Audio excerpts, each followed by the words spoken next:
The hot stove is burning in the MLB free agency. We've seen several key dominoes fall, and now some teams are starting to pivot to trade conversations with other teams. We've seen the Braves interested in Dylan Cease, which we talked about yesterday. Shohei Ohtani still is going to capture most of the headlines. And recently, Steve Phillips, a former general manager of the New York Mets, now works for MLB Network or is a contributor for them, said that he does see Shohei Ohtani as a realistic landing spot, given that Shohei Ohtani cares about winning and nobody is better set up for success to win than the Atlanta Braves. Now, there are other organizations that are in a similar position, especially if they added a Shohei Ohtani. You talk about the Dodgers, you talk about them being in the West Coast. They got a good farm system. They know how to win. They know how to win just like the Atlanta Braves do. But what's your view on the realistic expectations of, let's just even say, not even that he lands here, that the Braves are even players in this entire Shohei Ohtani sweepstakes? I think they're absolutely players because of the fact of what Steve Phillips and everybody has said that, and I get it. The Dodgers have won for the past decade, pretty much all my life at a consistent rate. They're world-class organizations, but in terms of right now, 2024 through, the rest of the decade, no team is better set up at the major league level, the Atlanta Braves. We have young, elite talent locked in for the rest of the decade, and we still have a couple of MLB ready pieces ready to make that transfer. But the Dodgers, they have that great farm system. There's no denying that. They still have a very, very, very good team at the MLB level. And I think that definitely matters to a guy like Ohtani, who's done a lot of losing since he came over from the across the Pacific. All he's actually done is lose in Los Angeles. And that's not to say that transferring on the other side of the town is not going to change anything, because it absolutely will. But I think that what he valued when he first came to America, to the MLB, is wildly different than what it is today. I really think geography does not matter at all to him anymore. I think what's most important to him, and you could argue 1 and 2, is going to be, status, money, and then competitiveness. So whoever gives him the best chance to be on the biggest stage year in, year out, while also still properly compensating him. I think a lot of Braves fans are, believing in a pipe dream that he's going to take less money to come to the Braves. That's just not the case. I do think that the Braves are going to have to pony up, go outside of their comfort zone to land a guy like Ohtani, and that I see as unrealistic. But the fact that they're in conversations, I feel, is very realistic, because nobody is set up better than the Atlanta Braves to compete in, year out, will be at least top 3 in World Series favorites for the next decade.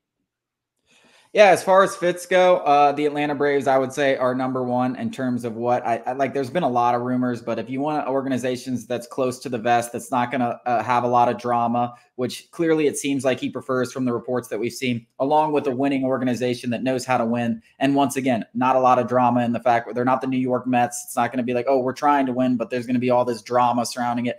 And even the Yankees, same way. Like, we're trying to win, but there's going to be a lot of drama. As far as fits go, it would be the Dodgers and the Braves. I think it's a clear 1-2.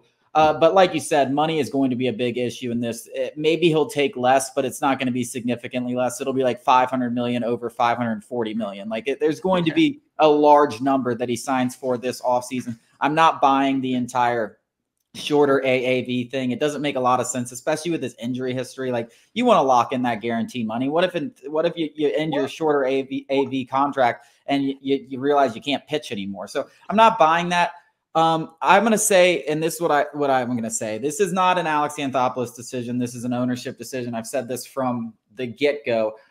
Do they think that Shohei Ohtani and his presence and the kind of fans that he will bring and everything will equate financially to, the money that they're going to spend on him? Will they make money off of him? And in my opinion, they would. I do think a guy like Shohei Ohtani would pay for himself, especially for a team like the Atlanta Braves. When you think about the one thing that they really don't have at all and never have had is kind of an Asian fan base or anything like that. They really have an opportunity here to become a global brand, which is something that they are well renowned in the United States. They're not a global team like the Yankees or the Dodgers or something like that. You get Shohei Ohtani, especially for a team, you know, they're now publicly traded. Like I said, like the value of this organization goes up by something I believe would be like $1 billion if you grab this guy. So if you're paying him $500 million and your evaluation goes up $1 billion, I mean, he's making you money. So in that opinion, and like I said, this is never going to be an Alex Anthopoulos decision. He would sign Ohtani tomorrow, right? Like, he would sign everybody if they were just write checks. But this is an ownership decision, and do they think the value? Aaron Nola, great player. I don't know if there's value in signing him to a $170 million contract unless we're winning World Series. The Braves could not win a World Series with Shohei Ohtani, and Liberty Media would be up there sitting in a pile of cash. So that's where I think there's an opportunity here for Liberty Media.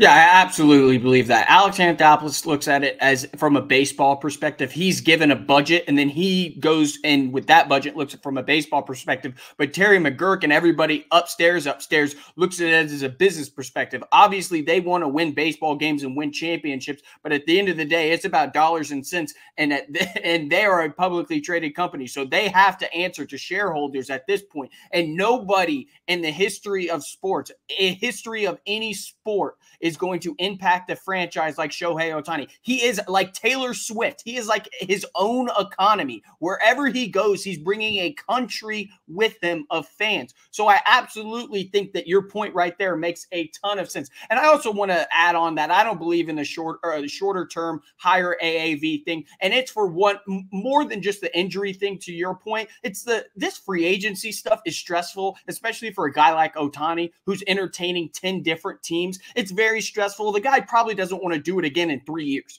Like, that is a headache I would not want to have, and I'm sure he doesn't want to have it. He just wants to focus on winning baseball games, and that's it. We got to go to break. We are going to talk some of the biggest matchups on conference championship weeks after the break.